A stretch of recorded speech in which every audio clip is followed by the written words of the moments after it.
We always begin with gratitude. So I want to thank you for being here and let you know that I am so honored to have both your energy and your presence here in this space.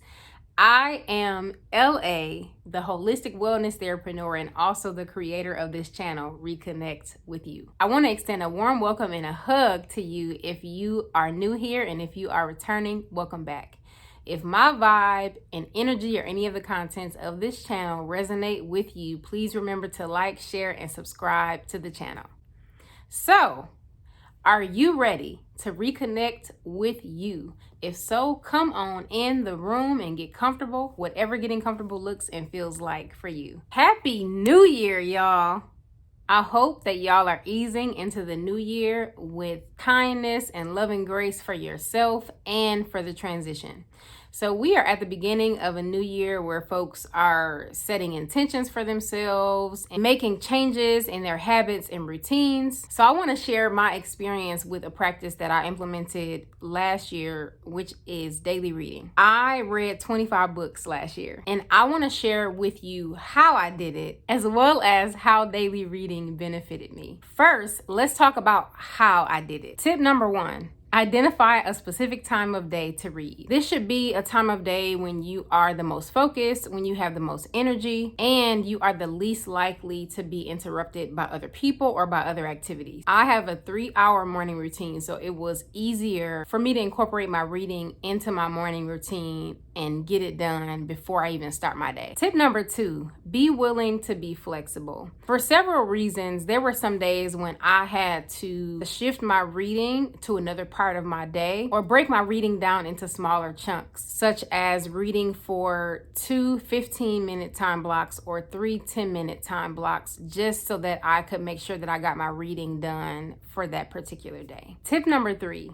decide your why for reading. My reading practice was born out of one of the water fasts that I did at the beginning of last year. Your why might be learning about a particular concept or topic, wanting to join or be a part of a book club, or just having something that you can do before you go to bed. Tip number 4, and perhaps one of the most important, is keep a book with you at all times. I try to always have a book with me when I leave the house, and I actually used to leave a book in the trunk of my car so that I wouldn't even have to remember to have a book with me. This way, if you are going to the doctor or the dentist office, to dinner, or to somewhere else where you might have a few minutes to spare, you have a book that you can read a few pages of. Next, I want to share with y'all what I noticed with my daily reading and the benefits of my reading practice and reading every day. Number 1, the feeling of accomplishment when I finished a book, and also me getting excited about choosing a new book to read, kept me in touch with my inner child. Number 2,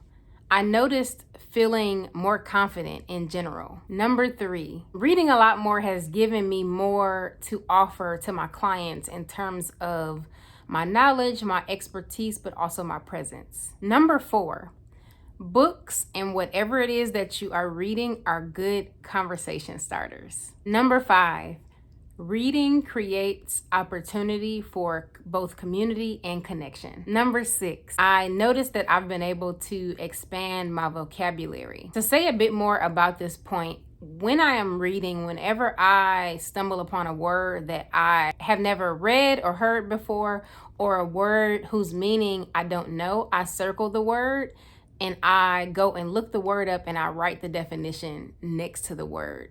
So I'm also building and expanding my vocabulary as I'm reading. Number 7, my daily reading practice entailed me continuing to build discipline, build a new habit, and also just improve my routines overall. Number 8, my daily reading practice supported me in being more patient. Number 9, I feel more knowledgeable and a lot more open-minded, more open to other ideas and perspectives. Number 10, I received a lot of other book suggestions and recommendations from the books that I read. If you are looking to start a daily reading practice, deepen your current practice, or just read more in general, I want to offer you just a few resources. The first resource that I want to offer you is to join a reading community.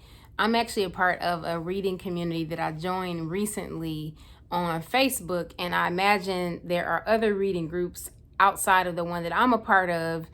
And there are reading groups on other social media platforms as well. The next thing I want to offer is actually something exciting that I just learned about at the end of last year, is to find a local silent book club. What this is that it is a group of folks that come together usually once a month to read together in silence. I'll share a little bit about my experience in the comments. The third and last resource that I want to offer you is called Libby. So it is a mobile app.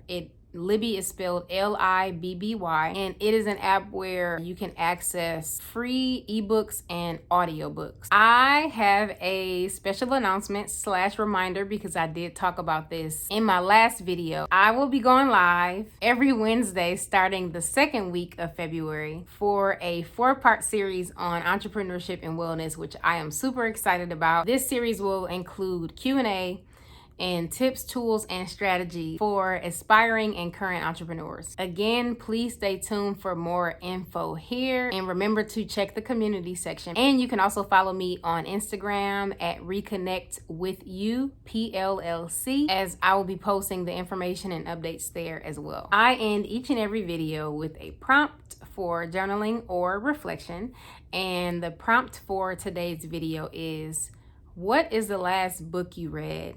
And what did you learn or gain from reading this book? Well, that's what I have for y'all. I look forward to connecting with y'all again soon. But in the meantime, reconnect with you.